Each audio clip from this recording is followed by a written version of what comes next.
Welcome to Talent Freaks with Andy Kuhn. I'm Andy, a filmmaker and photographer based in the Bay Area of California. This podcast delves into the journeys of creative individuals who inspire curiosity and impact through their work. In this episode, we're revisiting a conversation from 2008 with Zack Bazzi, a U.S. Army veteran, documentary filmmaker, and global advocate for displaced communities.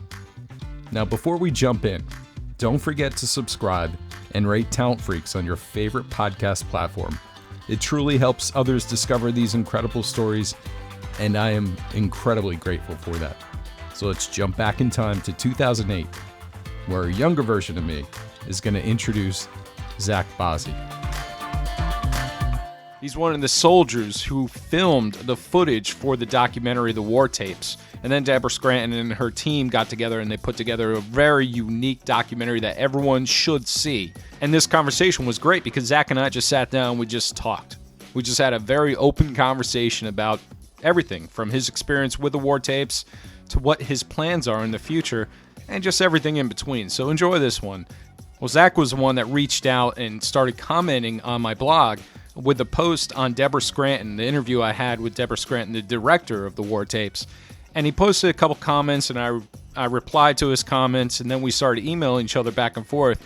And then I figured, hey, this would be great just to have a conversation. And it worked out really well. Zack's an amazing person, and I have so much respect for what he's doing in life. I mean, he has a great outlook in life, and he's about to head off to Afghanistan for his last tour, and just all the best wishes. So without further ado, here's our conversation. So how do you like your stay in Alaska right now? Oh, so far it's great. I got in yesterday evening, and I'll tell you what, man, it's wild out here. It's wild country. It's brilliant. A lot of snow, pretty cold, obviously, but very picturesque, very scenic around here. Is that your first time in Alaska?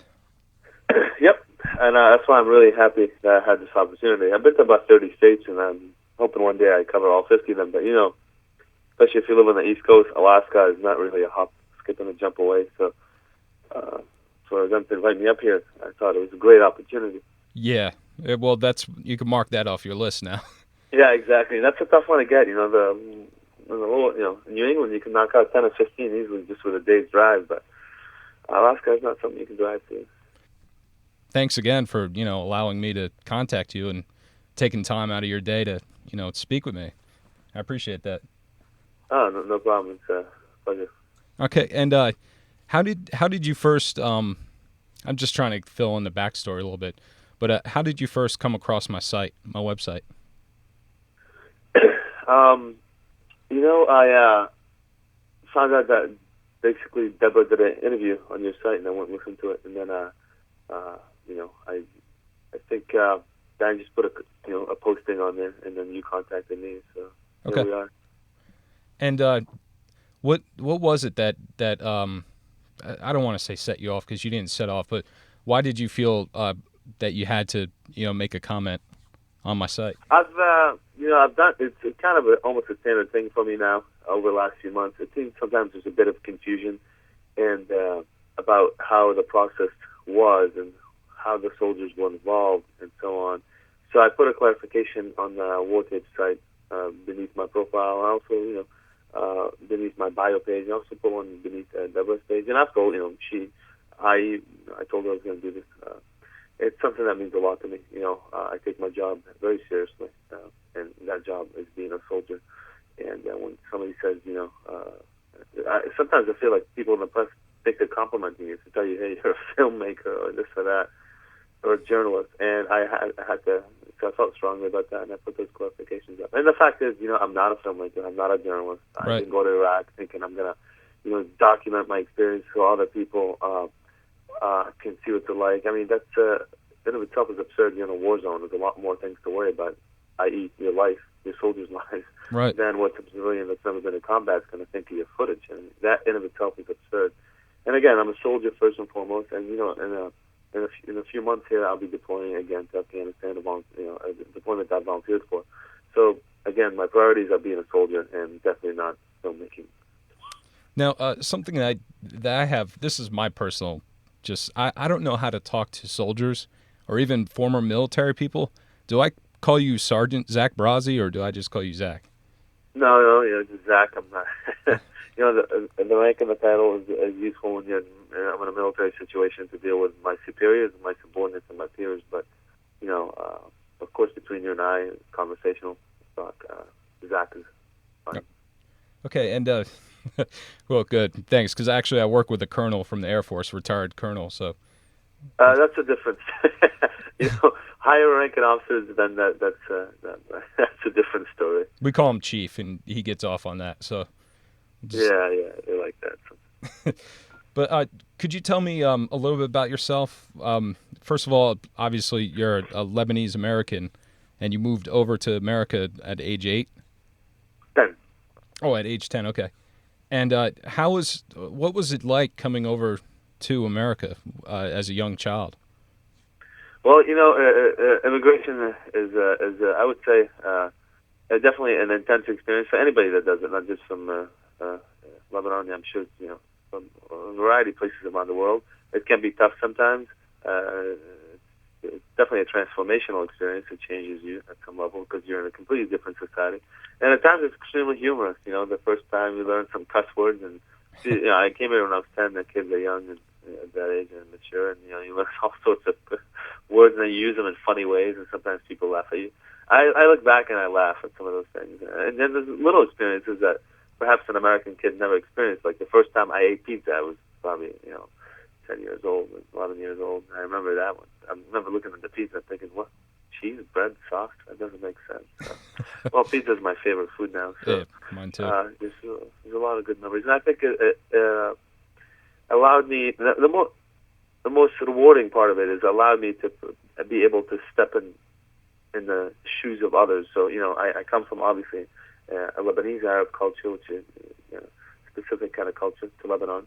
And now I'm here, but so I can easily have an international perspective on things, and be able to apply a different perspective on things. Which, if you see the war tapes, that comes through. Yeah, it really does. How did you feel about your betrayal, or not betrayal, but portrait of you in the war tapes? I thought they did an excellent job. Steve James had about 1,000 hours of footage to deal with, and him and his team did an excellent job at editing it down and crafting and shaping a story out of it. Sometimes people get the feeling that I'm a reluctant soldier. I'm not sure if that's because of the footage they selected, or maybe because the way I spoke in the interviews. I'm not sure how people get that impression, because I came back. I've enlisted twice since coming back from Iraq, and again, I just volunteered for a deployment in Afghanistan. So being a soldier is probably the most important thing in my life. But that's you can't really control the impressions certain people are going to get from the movie. But overall, I think they did a fair, honest, and an exceptional job. That's great. I mean, that's really cool. Did you re-enlist in the Army or back in the National Guard? In the National Guard. To be clear, I served 4 years of active duty with the 101st Airborne Division out of Fort Campbell, Kentucky, and after that, I got my discharge. I applied and got accepted to the University of New Hampshire, and roughly around that time, I decided to join the New Hampshire National Guard just for a year, and that was 4 years ago. So you're still in college, I take it? Yeah, and I always feel I need to specify that. My college education, I had to take about a year and a half off to go to Iraq and come back, so it's not like I'm in a 6-year program. Take your time. There's no rush at all. I mean, you're getting most of the experience in life, and you're just going to go back more focused and understand what you want when you go back to school. Oh, exactly. And, I'm pretty much this semester, I'm done. I finished my education. So, congratulations. I'm excited about that. And then, I'll take my first job in a beautiful, faraway country. Is that what you plan on doing? I was being silly, but, I deployed to Afghanistan early next year. So I tell people it's like an internship, So. Well, you know what's awkward is a friend of my brother's. I don't know if you've seen his site, SeanKoon.org, but he I don't know if I want to say his name. But he was trying to start a travel.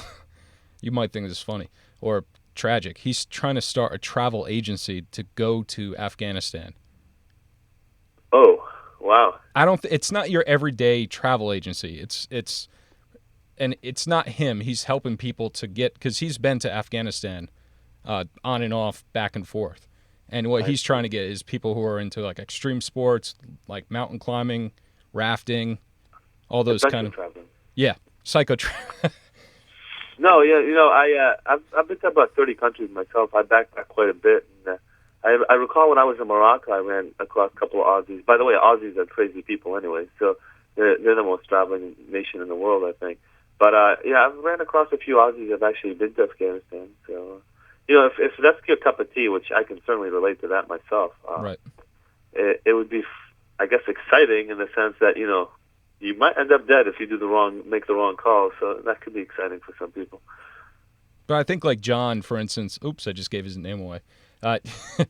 He kind of blends in no matter where he goes, and he's traveled all over the world. So I'm sure he doesn't look like your typical American, which if I went would be a different story. Well, I can relate to that because I've had most people think I'm Italian. I've also had people think I'm Greek, Latin. So I remember when I was backpacking in Italy, people come up to me and start talking Italian. So how many languages? I've been in Spain and France somewhat. So it's I guess I have these kind of looks that blend in just about anywhere where people have dark hair. So how many languages do you speak? Oh, I speak Arabic, conversational, not fluent, and a little bit of French, which is quickly forgetting that, and of course English. Well, you got to go to France soon. Yeah, no, I've been there. I hiked in the French Alps. So it was an amazing time. France is brilliant. So let me get back to the war tapes. When Deborah first came to your base, and they presented this idea, what was your first reaction by seeing her and what she wanted to do? It wasn't anything dramatic. It wasn't anything intense. My first thought was like, Steve Pink says it nicely in the film. I'm like, wow, look at that, cool cameras, and if you want to do it, sure. If you don't, you don't have to. So it was always a voluntary and an optional level type of participation. My only concern at the time, and which stayed with me all year, was if I was going to do this, how can I do this in a way that will not compromise my performance during missions, that will not affect or influence or hinder my attention and my focus in any way whatsoever. So the way I went about it is with the help of Sergeant Stephen Pink, I attached the central part of the tripod to the dashboard of the Humvee, and then basically prior to leaving the base, I would just mount the camera on there and turn it on and let it run. That's it. It would just kind of capture the events in a very passive way. It was no different than turning on my air conditioner, my Humvee, or my GPS system. Right. And once we got back on the base, I would take the tapes and turn them into my commander. And to be honest, that's about virtually in all the cases. That's how everyone was involved. I don't recall ever. Maybe Specialist Mike Moriarty. He filmed about 250 tapes. He was really into the project and worked hard. And to be fair to him, I don't think the project would have been as good if it wasn't for him, because he really logged in a lot of hours into the war tapes, and filming and interviewing people and so on. But most people just, again, it's like the show cops. They would just bring it with them on patrol and then turn in the footage. No one thought of themselves as a filmmaker or a journalist or somebody that's taking directions from the director and so on. You got to understand, we were soldiers in a war zone. Yeah. There's a lot of things to worry about every day than what some civilian back home is going to think of your footage. Right. So that's how most people were involved. One of the things that you said in the war tapes that really caught me was when you said you love being a soldier. And obviously you've portrayed that everywhere. I've looked on the web and all your sites that you've commented on, and you're always talking about how you love being a soldier. But you also said something else, that you wish you had a chance or a choice to choose your war, or you. Yes. Somewhat. The last line in the movie. I love being a soldier. The only bad thing about the Army is you can't pick the war, and that doesn't necessarily mean I would have chosen not to go to Iraq. The fact is, when we got activated to go to Iraq, I remember I was on my way to Michigan in the car and driving to Michigan and to visit a friend of mine, and I was extremely excited. Within half an hour, I called my VA officer at the University of New Hampshire, dropped out of school, put myself in deployment mode, and started mentally preparing myself and physically. and getting things in order to go. I was extremely excited to go. Now, what does that mean? That means I was excited to go to perform the mission, Right. And test my mettle in combat. That does not mean I endorse the policy or the ideologies or the people behind the mission. And that's, again, that needs to be clarified, because a lot of people out there, and the politicians and so-called experts alike, take this gun-ho mentality that soldiers have, this sense of martial aggression, this desire to test your mettle and experience combat, and they superimpose it on top of policy, and they take it as an endorsement of the policy, which is absolutely, as far as I'm concerned, dishonest and in some way manipulative. Oh, very. Just because I want to see it, just because I want to, every day on the road, I would go and I was extremely aggressive, and I'm like, I hope we see insurgents in combat so we can take care of business. But that doesn't mean I was, reading the Project for New American Century every night before I went to bed. Right. I had a soldier come up to me a couple drills ago and, politely comes in, hey, son, can I ask you a question? I'm like, go ahead, dude. He said, I was surprised after seeing the war tapes. I never really thought you had a liberal mentality. I thought you were the most hardcore Republican when we were deployed in Iraq. And, this kid was in my squad. I'm like, why? He's like, well, you're always so aggressive. You always so gun ho. So, politically and personally, I have my doubts and I have my opinions about our invasion and occupation of Iraq, just like all Americans do. Right. Think about it. People don't stop thinking when they put on the uniform. But you're doing your job. Professionally, I have a job to do, right. And I will go do it the best of my ability and with the utmost loyalty and discipline. So what do you So does that kind of get the point across? Did I elaborate enough? No, you really did. That's you got it. I mean, it's right. clear as wine. Well, wine's not clear. I understand. I think so too. Oh, have you seen any other documentaries on Iraq? I saw the second half of Gunner Palace recently. What did you think? What did you think of that film? It's obviously a different format and a different style than the war tapes. I thought it was excellent. I think any endeavor that tries to capture how U.S. Army, military, U.S. soldiers and members of our military, how they are doing and how they feel in the war zone is important, because oftentimes the way the mainstream media portrays it is skewed and is not accurate, and oftentimes it's more in line with what the government wants and than with how soldiers really feel. So, I'm not one of those people that actually thinks the mainstream media is liberal, if anything. So I think anytime you have a kind of a attempt to capture how soldiers really feel, regardless of where that falls on the political spectrum, that's a good thing. One of the films I just saw this past week was called The Ground Truth, and it's up for an Oscar, with you guys too. And, yeah, I heard about that. And it focuses on actually the troops before, during, and after. Of course, they don't interview them before. It's pretty much after, and they reflect on what happened to them. And they talk about how they went through training. They talk about their deployment in Iraq, and then they talk about their mentality when they come back from Iraq. And it was really interesting because the whole thing was about the soldiers. It didn't involve experts or analysis or anything else. And one of the things that really struck me from that documentary was, he goes, you really need to listen to the soldiers. They were polled in Iraq, and 75% say that the war is unwinnable. And he's just like, out of respect for the soldiers, I think that, the administration needs to listen to that. And for me, I was just like, wow. But of course you can't verify that or anything. And I really don't know where I'm getting at with this. But it just seemed very powerful to hear that, because you don't have, you're not listening to Bill O'Reilly or anybody else on TV telling you what to think. No, exactly, and that's the point I was trying to make to you earlier. I think anytime you try to capture exactly, there's no filtering mechanisms, because look, no matter what, Fox News people, those types, they're going to put their own spin on it. All sorts of patriotic puff, but look at these people. None of them are served. I mean, I don't know. I've never done a survey, but go in the Fox News building. Those guys are. If you listen to them talk, they're more gun ho than than any soldier has been in Iraq. But yet they've never served. So there's a big gap between rhetoric and reality, and there's certainly a big gap between those who declare wars and those who wage them.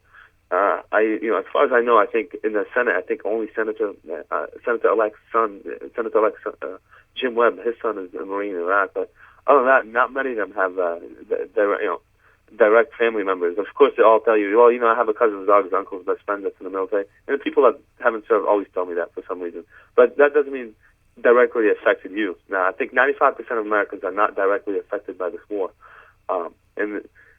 And yet they're told that if you just hang a yellow ribbon up somewhere on your truck or car, you're being a good American.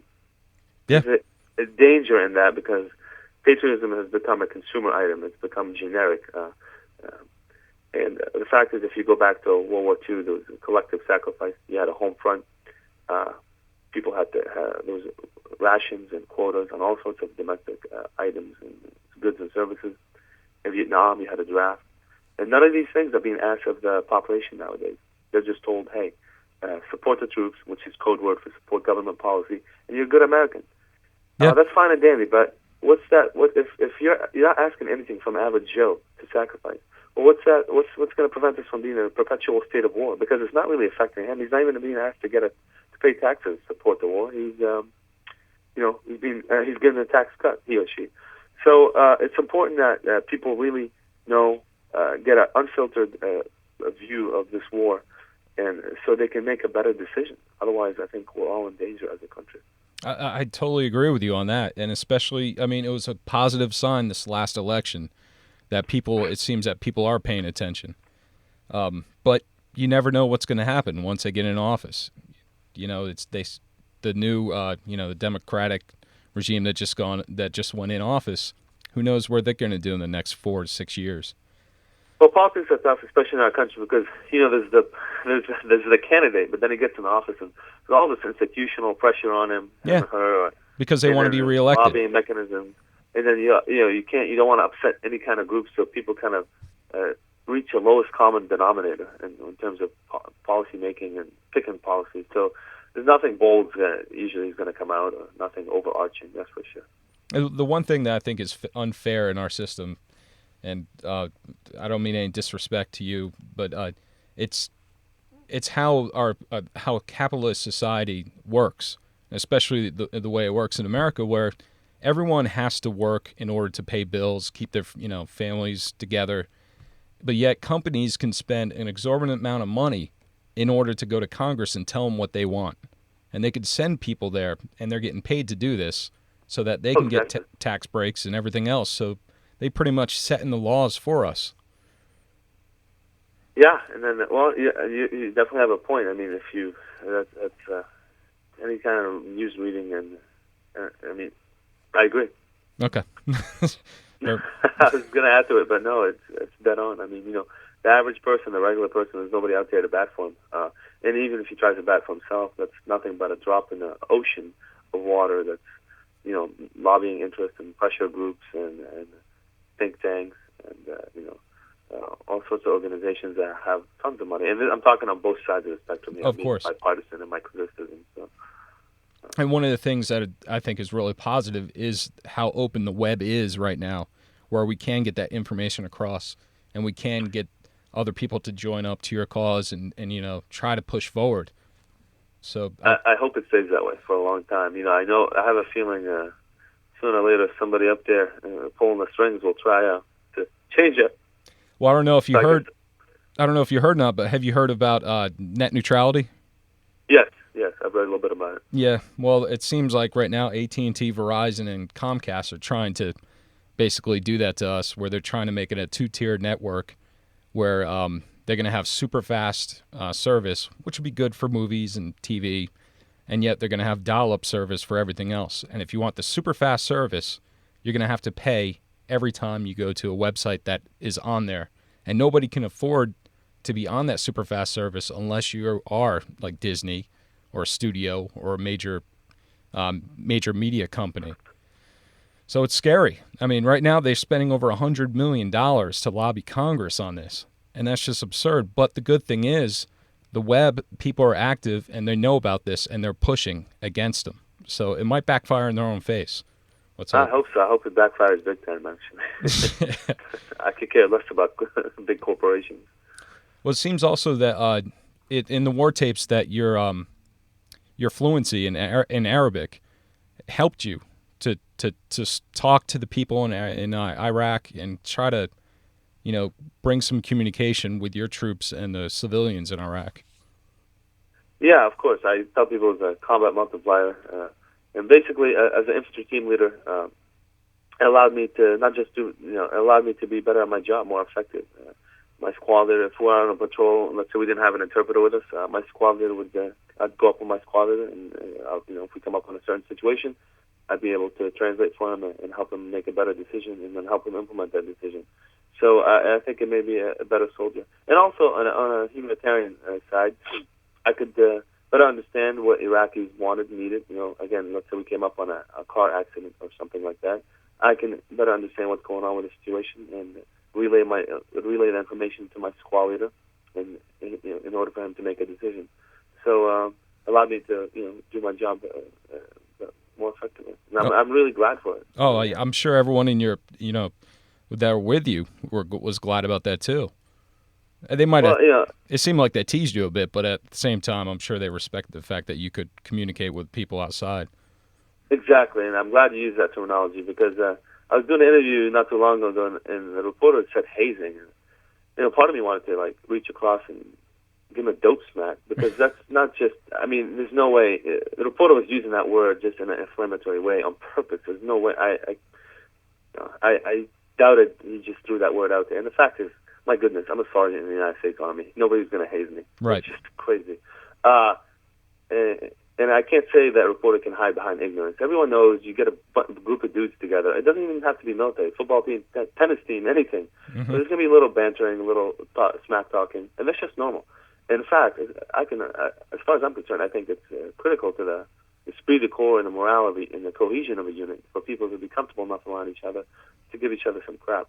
Yeah. And also, to be perfectly honest with you, I dished it just as well as I received it. So this wasn't a one-way street, that's for sure.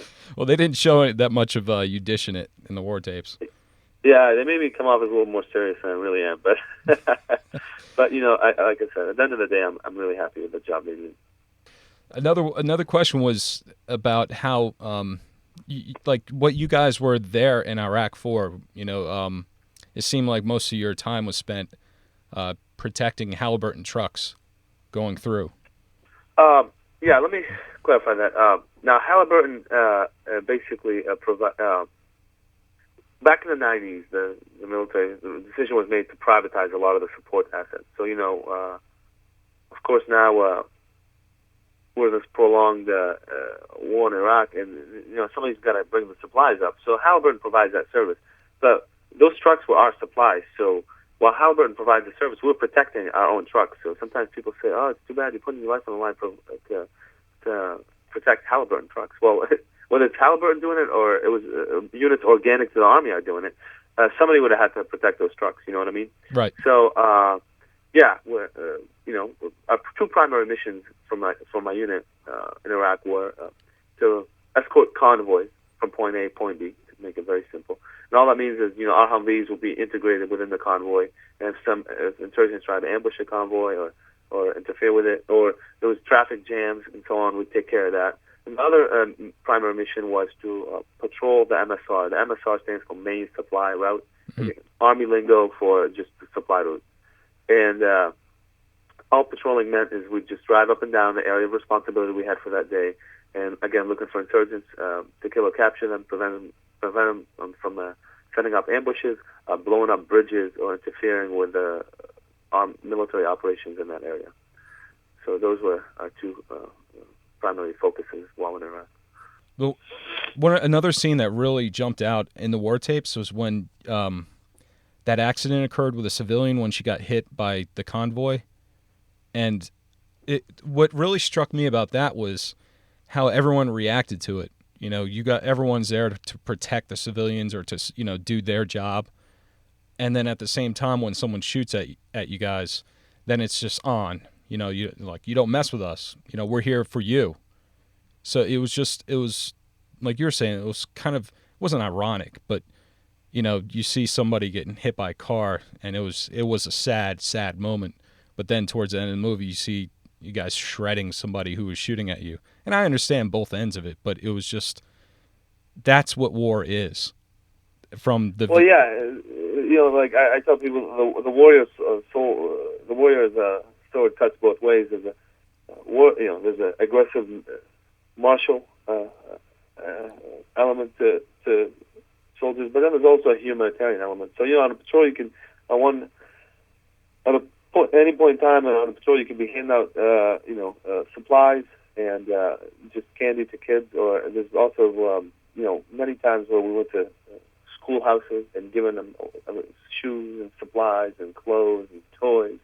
And then a lot of us would email our friends and family back home and say, "Hey, man, send anything you don't need over, whether it's clothes and shoes and supplies, like I just said." And then one of my most rewarding experiences was going to the schoolhouse and giving away stuff. But also, on the other hand, you have the part of you that just wants to see combat, is gung-ho, and wants to, hey, bring it on. And, once that happens, you're extremely aggressive and you go after these people. So It cuts both ways. But I think that's great. I mean, if you look at it, call me biased, but don't take my word for it. Just read around. We have the most humanitarian military in the world. The fact is, look at how the Russians behave in Chechnya. Look how the Turks behave when they're fighting the Kurdish minority within their own borders. Or just look how the Chinese military behave in some instances. So our military is the most efficient in the world, but I believe also that it's also the most humanitarian in the world. Yeah, I mean, you guys have a conscience. It's like you basically go. For instance, I saw a documentary that was basically about Iraqis. The whole thing was subtitled. I cannot remember the name. I saw it maybe like 2 years ago, but it showed how the other side of things, like how the civilians were accepting or even fighting back the Americans. And the one thing that stuck out with that documentary was when they talked about Abu Ghraib, or I don't even know if I'm saying it right, the prison, the torture and everything else. And the civilians were talking about how wonderful it was hearing the U.S. apologize for it, and how everyone was so embarrassed by it because they were used to being just tortured and then lock the key and throw it away and never hear about it again. And that was really interesting to see because that showed a lot of class, that we were saying, no, that's wrong. We can't do that again. Yeah, I tell people, look, sure, do we make mistakes every now and then? Of course. What organization or what group of people wouldn't? It's a tough situation out there, and every now and then you have an anomalous situation, a mistake. The fact is, a lot of these occurrences are not system-wide. They're exceptions, not the rule. And they're an anomaly, not standard practice. And what's incredible about it is when these things do happen, the military just lets it all hang out there. We let the media come in, do their thing, report on it, give analysis on it, let the whole world see it, critique us and all that. And then we have, we let the Uniform Code of Military Justice and the military justice system take care, go in there and set things straight, and people that do wrong get punishment, and if they don't, it's discovered that they weren't at fault, they don't get punishment. So that does not happen in many other militaries at all. So that's another reason why, as a soldier, I'm extremely proud of the way my military conducts itself. All right, Zach. So, what are your goals? Are you planning to become like the PR rep for the Army, or? No. I know it sounds like I'm telling you cliches, but also I don't just say it. I back it up. It up for you with evidence. No, you do. I'm just not, teasing. I tell you we're a humane military, but then I know what you mean, because sometimes when people get up there and they just give this fluff with stuff, I just turn it off. So when I try to say a point that might come off as a cliche, I try to back it up so you don't think I'm just saying it. And the fact is, the writing on the wall is clear. I mean, you just got to look in the news. I think not too long ago, a soldier got 80 life in prison or something. Yeah. For the unfortunate incident that happened with the Fort Campbell soldiers, I think. So, these things do happen, but what's great about our military is we own up to them. And, even on my level, I'm always taught when I make a mistake, which is going to happen sooner or later, take responsibility for your mistake, and that's what I do. And believe you me, I've made many mistakes throughout my military career. So what do you I was actually partially being serious. What are your plans down the road? When do you think you're going to retire as a soldier? I think after this Afghanistan deployment, if I come back fine and everything, I plan on making this one my last deployment. This be deployment number 4. So I think I would have done enough, and I would have experienced enough, and hopefully it's out of my system. Although I joined the Army about 9 years ago for 2 years, for thinking it'll be a 2-year stint and I'll be out. So it's become quite the addiction, but a good addiction, of course. So I'm going to come back and either maybe go to grad school, international relations, or something along those lines, or history. A couple of history professors in my school have been encouraging me to go that route. But also, I plan on doing some traveling. Yeah, you got 20 more states to see. Well, that, and I've been to about 30 countries, but hopefully I'll go on a long run, maybe visit about 10, 15 more. So we'll see. I've always wanted to go to South America, so I haven't been yet. I've been as far south as Costa Rica, but there's just so many beautiful places on our planet, and I feel like the more I travel, then the more I want to travel after that, and then I realize how little I've seen. And even within our country, I've been to 30 states, but even New England, there's plenty of places I've yet to see. That's wonderful, man, and good luck with everything. Well, thank you. I appreciate it, man. And if you're ever in North Carolina, have you been to North Carolina yet? I've driven through it. I've done some hiking around Smoky Mountains. I think maybe I was in Smoky Mountain National Park. So I know that's partly in North. Isn't it partially in North Carolina? Yeah. Yeah. So maybe I did some hiking in your state. But the Carolinas are an interesting state. A couple interesting states, anyway. So. Well, it's nice, and if you're ever around here, man, please give me a ring and look me up. I would love to meet you. Oh, we'll do. We can we can have a couple of beers and vent about a whole wide variety of topics. I'm sure we can. Absolutely. Well, congratulations with the War Tapes, man. I mean, that's a phenomenal documentary that you put yourself in, because Deborah came to you and you accepted, and and thank you so much for clearing up what I said and how the process worked, and just being open. I mean, I really do appreciate that. Cool. No, I appreciate it, Andy, man. I mean, it's one of my favorite lines is from Gladiator. I think in the beginning of the movie, the general's talking to some other guy, and he says, one good, when you're a soldier, it's just, you don't have to lie about anything. It's pretty, I don't know where I'm going with this, but anyways. No, it's okay. You can be open about yourself. It's a great job. It's an honorable job, and certainly nothing you have to do a spin about or anything. So.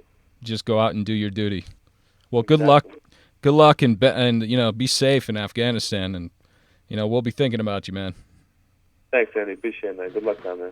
Hey, I'd like to thank Zack again for joining me on this conversation.